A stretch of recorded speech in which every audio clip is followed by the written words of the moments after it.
Ahoy! Whenever a player is looking to buy a new weapon, he might consider getting a crystal instead of an orb, or a katana instead of a blade.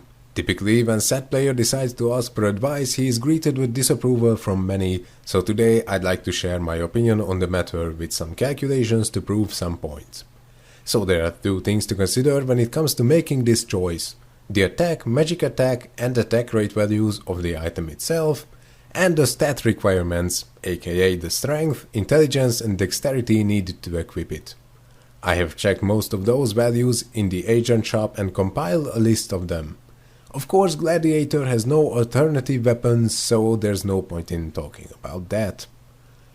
All those values are for Palladium grade for the sake of this example. The difference in attack between swords is 14 or 28 in case of two-handed weapons. The same goes for magic attack for magic weapons, a difference of 14 points. Or if you're deciding between orb and crystal as your offhand weapon for sword classes, it's 6 attack. These values are the same for every grade respectively. However, there is also a difference in attack rate which varies depending on the grade of the item, but in case of Palladium that's 287 points higher for crystals and katanas, and twice as much for two-handed weapons. If you're comparing other grades, you should do some research yourself.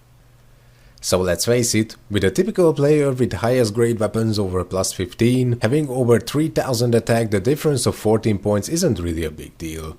Or even 28 if it's two-handed weapon or you swap both of your weapons.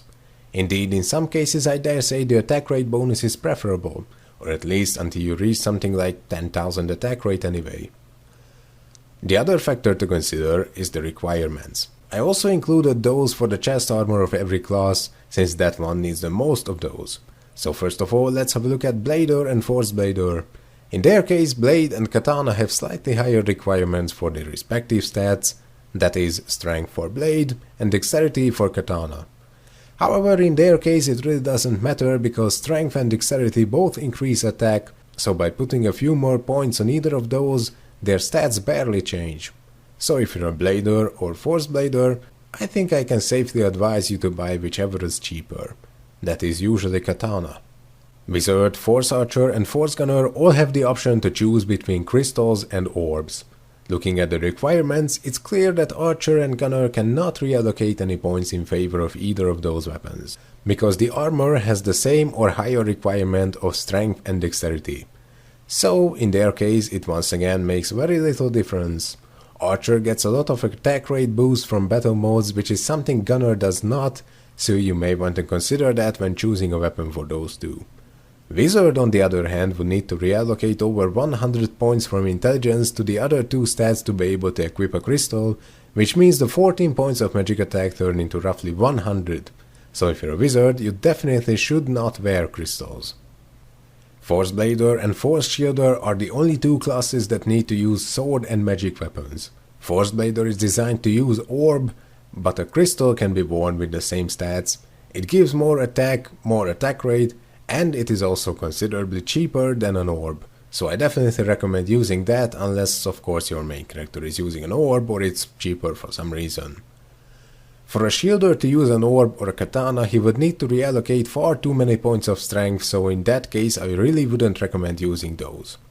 And last but not least, warrior can choose between katana and sword as well. To wear a katana, a warrior would need to move 50 points of strength to dexterity, so the 28 attack difference would turn into something like 60. However, with two-handed katanas being considerably cheaper than great swords, I would probably just choose the one that's cheaper for about the same stats. Of course, in a warrior's case, with only one weapon, the cost of everything is much lower, so it's up to the wielder to decide if it's worth it or not. So the point is, don't trash talk katanas or crystals without checking out the actual difference yourself. If you found this video helpful, please consider sharing it or subscribing to my channel. Ahoy!